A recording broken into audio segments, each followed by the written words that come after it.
Dr. Edward Picardi. I served 13 years in the military in military medicine, and I also have worked in the private sector for 10 years. 15 years ago, I read and studied the Hillary healthcare plan, all 1,300 pages of this. And I learned two things. First thing I learned is that had this passed, my wife Sandy would probably be dead today, and that's not an exaggeration. All the names on this list, and there's 40 people here, they're all in good health. They also would all be dead or struggling with cancer had that passed. And that's not an exaggeration either.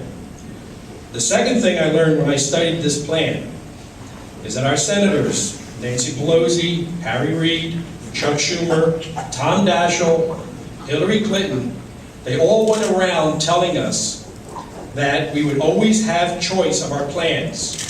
In black and white, the plan says they were lying to us.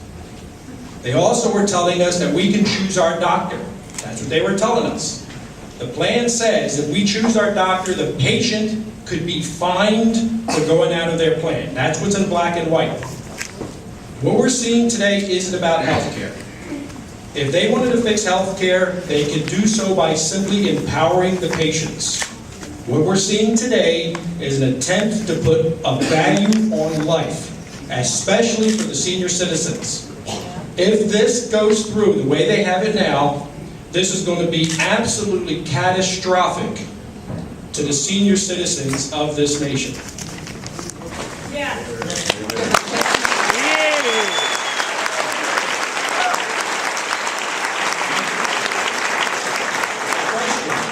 Are the senators, the Republican senators especially, willing to put your career on the line to ensure that the senior citizens of this nation are protected and this kind of thing, which puts value on their lives, never ever can get through?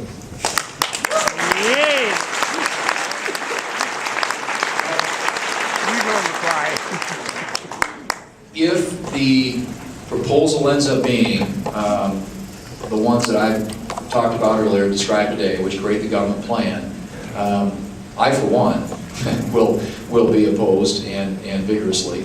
But I think that most of my colleagues, at least on my side of the aisle, the Republican side of the aisle, and there aren't many of us left anymore, but we've got 40, I think, Republican senators in the United States Senate who I believe will oppose a plan that allows the government to take over or create a government plan, control healthcare in this country along the lines that you talked about, where they're making decisions rather than having individuals and patients making decisions. And so, we will do everything we can to defeat this sort of a proposal. Count on that.